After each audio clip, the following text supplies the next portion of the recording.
Welcome back. Joining me at the family table, our political panel. Roll the prompter, folks. There we go. Kendra Barkoff Lamy, formerly served as press secretary to then Vice President Joe Biden. Leslie Sanchez, you know her well, CBS News political analyst and Republican strategist. Okay, let's gnaw over the shutdown bone briefly. Kendra, who's winning? Democrats, because why? Because Republicans are in three branches of government. They are president, executive branch. They own, Senate, the House. They should come to the table and actually have a conversation with the Democrats about negotiating. They should talk about. Both sides need to come together and have a negotiation. But I really believe last time they had a shutdown in March, or averted one, right. I remember a promise that was made to give $1 billion back to Washington, D.C. down the road for services and those kinds of things. We're still waiting for that money to come back. That was a promise that was made. And it wasn't, they haven't delivered on it. And so I think Democrats are a little bit leery of making a promise. They don't trust Republicans. No, of course they don't trust them. And they don't trust them in the appropriations process because of the efforts with pocket rescissions and other mechanisms the administration has used to claw back things that Congress had already approved and a previous president already signed into law. That's right. And at the end of the day, this is about 24 million Americans' health insurance going up on November 1st. Leslie?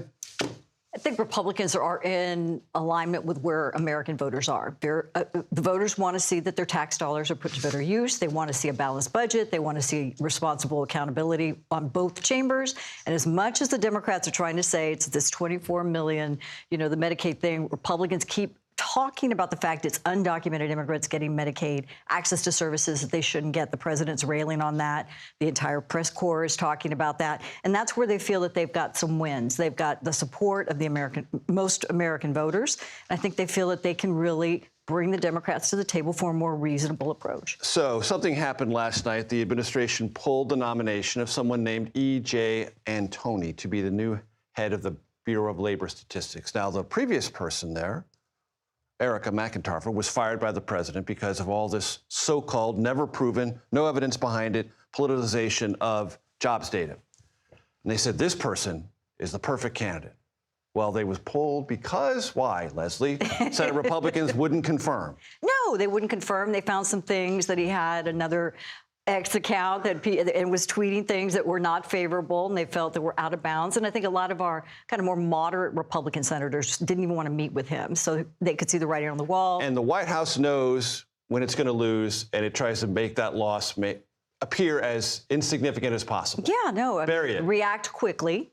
Remove the nomination. Kendra? And he's talking about putting a new nominee up right away. They always do. I think the interesting part is with this shutdown, you're not going to get those numbers anyways, right? So we're not going to know exactly what those numbers are, but I will tell you that the numbers that we are seeing as being readjusted already is not great for Trump. The numbers of jobs that are created continues to go down, which is why you're continuing to see these prices rise, which is what Americans voted for to begin with. We can be fairly accused on this program of being needlessly obsessive about the New York City mayor's race. I plead guilty. But their TV ads, let's roll them. First, Zoran Mamdani. Second, Andrew Cuomo.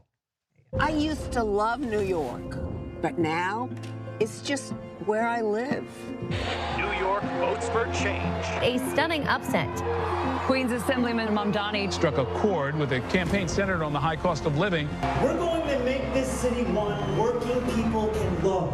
I'm Andrew Cuomo, and I could pretend to do a lot of jobs. But I know what I know, and I know what I don't know. And I do know how to make government work. There are a lot of jobs I can't do. But I'm ready to be your mayor on day one. Trying to be funny. Andrew Cuomo, that's a new thing. Kendra? Yeah, I am not a Cuomo person. I am not a Cuomo fan in general, but I assess those, because there's strategic thinking behind both of those ads. Assess that. Well, I would just say, I've read that is the second ad was created with AI, which I think is a super interesting way of doing it, because I think that's where a lot of these ads are probably going to go in the future. Look, I think what Americans and what New Yorkers in particular are going to care about are these, who is going to assess my issues the best and who is going to help me and as a New Yorker to get the things that I need accomplished. But that is not America as a whole. New York City is so far away from what the voters in Georgia want, the voters in Texas want.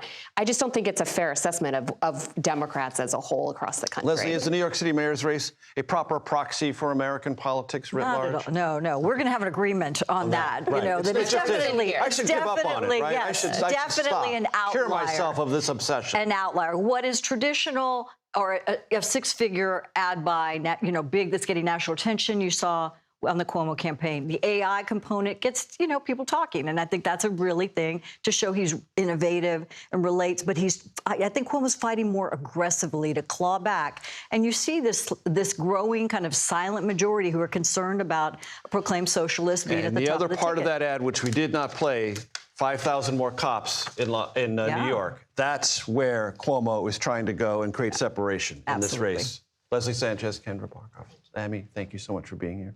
Eat the candy. It doesn't eat itself.